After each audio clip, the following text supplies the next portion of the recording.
ہوتی ہے یا زندہ رہتی ہے؟ اما بعد اعوذ باللہ من الشیطان الرجیم بسم اللہ الرحمن الرحیم وَقَضَىٰ رَبُّكَ أَلَّا تَعْبُدُوا إِلَّا إِيَّاهُ وَبِالْوَالِدَيْنِ إِحْسَانًا صدق اللہ العظیم۔ میرے عزیزو، آج میں آپ حضرات کے سامنے حقوق والدین کے گوشے پر کچھ گفتگو کرنے کی جسارت کر رہا ہوں۔ میرے عزیزو، جب حقوق والدین کی بات آئی تو میں کلام الہی کی طرف گیا کہ کلام الہی حقوق والدین پر اللہ کے بندوں کو کیا حکم دیتا ہے اور کیا تربیت کرتا ہے۔ تو میں نے دیکھا کہ قرآن یوں کہتا ہے وَقَضَىٰ رَبُّكَ أَلَّا تَعْبُدُوا إِلَّا إِيَّاهُ وَبِالْوَالِدَيْنِ إِحْسَانًا۔ پھر میں یہاں پر ہی نہیں رکا، میں آگے بڑھا کہ کیا کوئی اور آیت بھی ہے جس میں اللہ اپنے بندوں کو حقوق والدین کے لیے حکم دے رہا ہو۔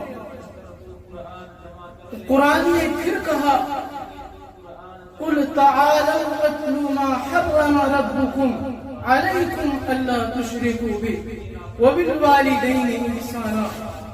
پھر میں یہاں پر بھی نہیں رکا، پھر میں آگے بڑھا کہ کیا قرآن کریم حقوق والدین پر اور کوئی حکم فرما رہا ہے، کوئی اور آیت اللہ کی طرف سے نازل ہو رہی ہے؟ تو قرآن نے پھر کہا وَوَصَّيْنَا الْإِنسَانَ بِوَالِدَيْهِ إِحْسَانًا۔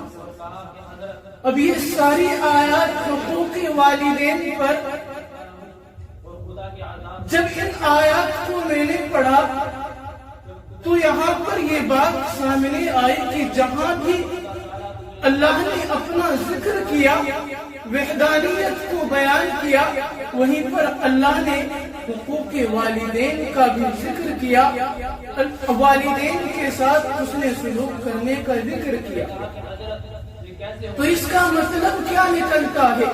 میں نے مفسرین کا رخ کیا تو مفسرین نے جواب دیا، مفسرین نے 3 جواب دیے۔ نمبر 1، اللہ تعالی خالق حقیقی ہے تو ماں باپ خالق مجازی ہے۔ اس لیے جب اللہ نے قرآن کریم کے اندر وحدانیت کو ذکر کیا تو اپنے ذکر کے ساتھ اللہ نے والدین کے ساتھ حسن سلوک کا حکم بھی دیا۔ دوسرا جواب مفسرین نے یوں دیا کہ جس طریقے سے اللہ تعالی اپنے بندوں پر انعام کر کے اس کا کوئی عوض نہیں لیتے ہیں، ایسے ہی والدین جب اپنے بچوں پر انعام کرتے ہیں تو بچوں سے کوئی شکریہ یا بچوں سے کسی تعریف کے مستحق نہیں ہوتے ہیں۔